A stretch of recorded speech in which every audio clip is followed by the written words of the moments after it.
So Big Tank would call in all the time in these segments, or we're talking about these different news stories or whatever, and he would always have like the sharpest call/opinion take on whatever we were talking about. We're like, who is this guy? Yeah. And we'd be talking about people that had like some kind of issue going on, like a caller would call in, or Ravy had something going on, or Greg would bring up something personal, and the Tank would call in, and his perspective, his advice on everything was just so sharp, and we're like, dude, we got to get this guy in the mix, man. So we had a little, post-show meeting one day. We're like, let's get Tank in here, and like, let's get some people, because the text would blow up, man. This Tank guy is all over it. And so people love when you come in. He's always got these great opinions for people. If you're just looking for an unbiased take or opinion on something that you got going on, it's like basically a life coach. Yeah, totally. And you help people on your social media as well. You can follow him on Instagram and Twitter. It's Big Tank LA. Right? Yeah, absolutely. At Big Tank LA, and give him a follow there. But he is our Hall of Famer, Big Tank, here to answer your questions. We've had some people texting in. We'll open up the phones here in just a few minutes. So if you want to call in and ask your question live on the air, we'll give you a chance to do that as well. But what is the first question we have here this week? Is this an email or a text, Seabass? These are texts into 22987. All right. Question is this: Big Tank, my girlfriend of 3 years and I want to have a male, female, male threesome. What's the best way to go about this? So Devil's Three-Way. Oh, wow. Super hot. I mean, so Well, two dudes, one girl. Two dudes, one girl, right? Yeah. Devil's Three-Way. Okay, I guess if you like guys, and that's great, then you have no problem. Why are you looking at Seabass when you're saying this? If not, you're really going to have to work out the directions of your boundaries, because swords will cross. Don't let that bother you, and just for your own self-esteem, try not to pick someone too much hotter than yourself. Ooh, that's a good point right there. That's going to play over in your head over and over again. But what about just in general, the whole idea of like maybe bringing somebody else in, a guy or a girl? It's a bad idea. It's a bad idea for a relationship. I hear that more from people who have done, like, I've never done it, had the opportunity to do it, totally pussed out. You can call me a sissy all you want. I had this. It was the perfect opportunity. I wasn't married. Nothing. It was my single days. I should have been sowing my wild oats. Right. It's a great regret of my life. But everybody tells me it would have ended up being terrible. Everybody who has gone through it, once or twice I've heard someone that, dude, it was awesome. Yeah. Yeah, but the majority of people say it was a bad idea. It ruined our relationship. Yeah. But this is two dudes. This would be the easiest one to set up ever. It will be easy to set up. I mean, a threesome inside of a relationship is a horrible idea. A threesome for three people who are just single and got together, I've done it. It's not all it's cracked up to be. It's really a logistical nightmare. Yeah. I mean, it just really is. So you know, it's like when your flight. It's like when your flight lands early, but there's no gate open. Exactly. And you end up just sitting on the tarmac. You know how frustrating that is. Awkward. It's that, but with a boner. It's very awkward, especially if you have if at least one of these individuals is not bisexual. Oh my God! Yeah, Jesus Christ! It just seems like it'd be filled with insecurities and jealousies. Oh, and three people who don't know each other. There's a rhythm, a dance to it that you don't know with three strangers. I'd rather just have one person there. Yeah. It seems like one of those things that is a good idea in theory. Yeah. Sex on the beach, sex in the shower. Yeah.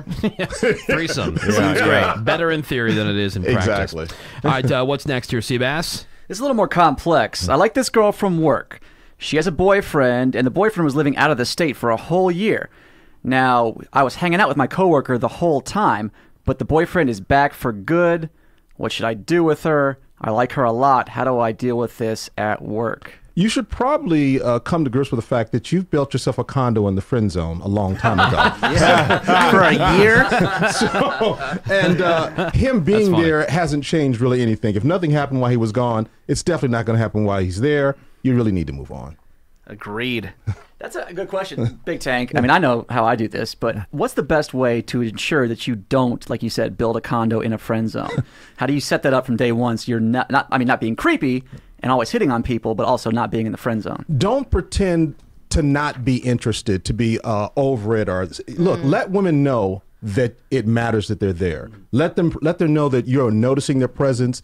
You don't have, like you say, don't be creepy. Be complimentary. Let her know that if you look at me cross-eyed, it's on. Uh-huh. You know, because if you don't, Hey, look, if you have ever babysit someone's cat, picked her up from the airport, listened to her cry on the shoulder, you are living on Friendship Lane and Homieville. Yeah. And you're never, ever, ever, ever getting out of there. Yeah, you're weeples. Yeah. So, yeah, just let them know you're interested. What does that mean? Like, just say, hey, is that to, not like if you didn't have a boyfriend, I would do nasty things to you? No, you know what? The first thing you do. That's not how you Oh, that'd be great. No, that's That'd be great. Thanks. That's what women want. That might be a little mild for the sea bass introduction. But man. really, just ask a girl, any girl, you got to do. That's all. Just ask, do you have a man? Because everyone that knows shows why you're interest asking right that there, question. yeah. I'm interested in knowing, is there anyone in the way? Do you have a boyfriend? Are you seeing anyone? That makes sense. That question, good. pretty much everyone gets why you ask that question.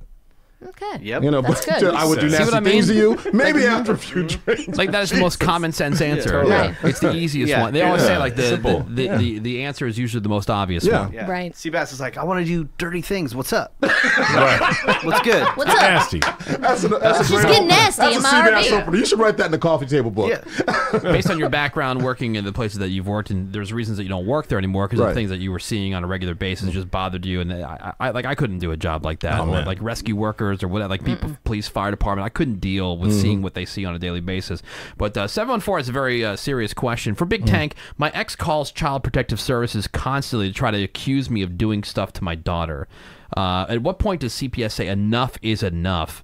Is there something that they can do? So you have like somewhat of a background in this, Right. Which is why I'm bringing the question up. Like, there are some dirty people who play real dirty that they're Right. pissed that a relationship didn't work out, and they're usually just trying to get back at somebody. Yeah, revenge and using the kid to do it. Yeah, You know, there was a time, now's the perfect time for this. I'm looking at the answer to your solution right here. It's right in front of me. It's called 360 Fly. Whenever you're kicking back with your daughter, just film. Because they're always going to say, you did this, you Yeah. did that. You know, the like courts, nanny cam type like nanny stuff. cam. Like if you're worried about a babysitter or a Yeah. nanny, whatever. Right. Yeah, people do that all the time now. Yeah, That's a great idea. But Because isn't that the- almost like admitting defeat? Well, no, because the thing is, the court It's protection. it's about, they like to err on the side of caution. Yeah. So if there's a chance of impropriety, we really have to go on the side that protects the child the most. Yeah. So we have to pretend this as if it was real. So what you want to do is you protect yourself like anyone else. Turn on a 360 Fly, play with your daughter, hang out. It'll be fun, just to having that stuff around when you show her later on, but it also That's true. protects you from, because clearly what she's trying to do is build a case. The constant calls are building a case because even though nothing's actually happened, there's all these calls. It just makes you look like you got away with something. Yeah. That's why she keeps calling. Nothing happens, but it looks like you got away with something. You're on the radar. Yeah, because we used to get that all the time. Yeah. There'd be some people we just couldn't catch because they knew what not to do. There were never any bruises. Right. Kids wouldn't say anything. That camera saves it. It protects everybody. That's a great idea. And these cameras are so cheap and affordable. I mean, this is not the only one, obviously. I mean, these nanny cams or Nest cams Yeah. or whatever. Yeah. There are Right. A lot of times they're security systems that are already part of your house, like through ADT or, I mean, even Time Warner offers home security now, and it's Yeah. really affordable. Yep. And it's it's definitely worth it. I mean, affordable, schmortable. If you're being accused of something so Yeah. awful, it's Right. definitely worth the investment to, if anything, maintain your innocence.